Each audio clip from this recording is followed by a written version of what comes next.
The Power of Two. Carl Brewer's Battle with Hockey's Power Brokers. Written by Susan Foster, with Carl Brewer. Narrated by Libby Lenny. Produced by Dan Horton and Ben Spiller. Edited by Ben Spiller and Emily Gauguin. Directed by Dan Horton. Chapter 1. Forever. Sue, our ship transcends time and space.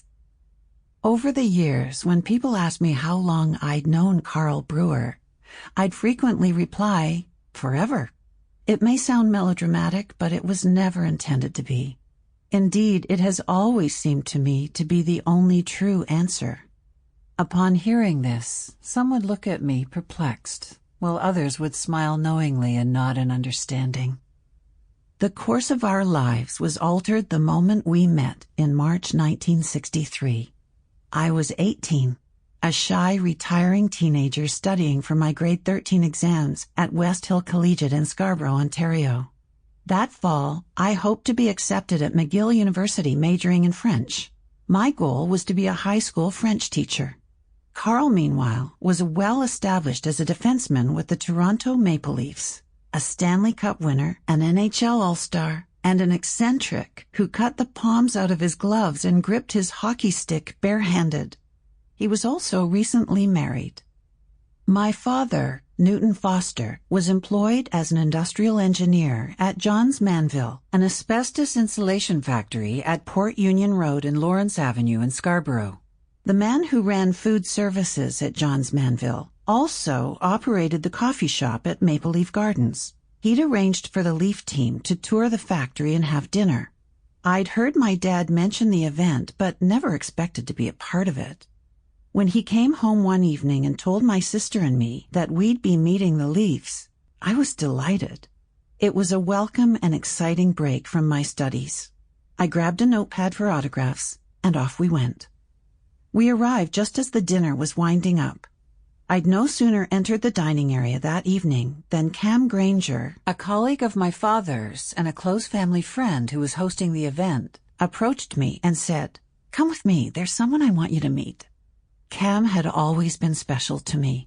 A French-Canadian from St. Boniface, Manitoba, he had taught me French songs as a youngster and encouraged my efforts to learn the language. He enthusiastically supported my plans to study at McGill and teach French. Cam ushered me past the long tables where the players sat, laughing and chatting with my father's peers, to where Carl Brewer was sitting, alone, finishing his meal.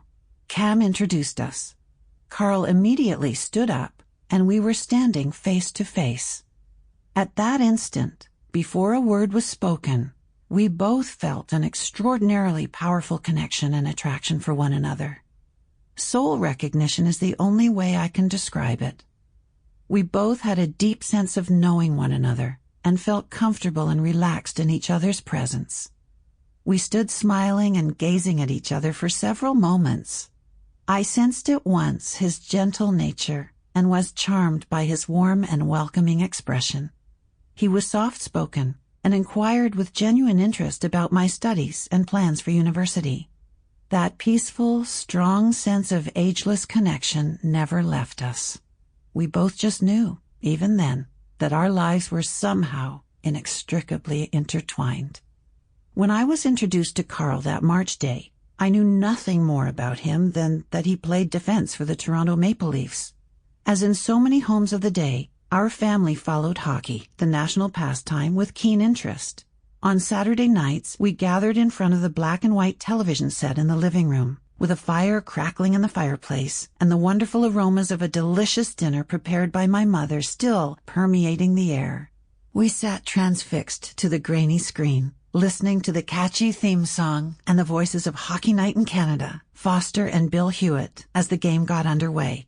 Later on, a high school classmate, Gary Milroy, played for the Junior A Toronto Marlboros, and we often went to the Sunday afternoon doubleheaders at the Gardens to cheer for the Marlies, many of whom were the Leafs of the future, until our voices were hoarse. So to meet the Leafs was a tremendous thrill for my sister and me, not to mention our father.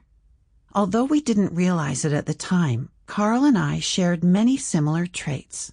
We were both shy, almost to the point of being outsiders. I was Sample complete. Ready to continue?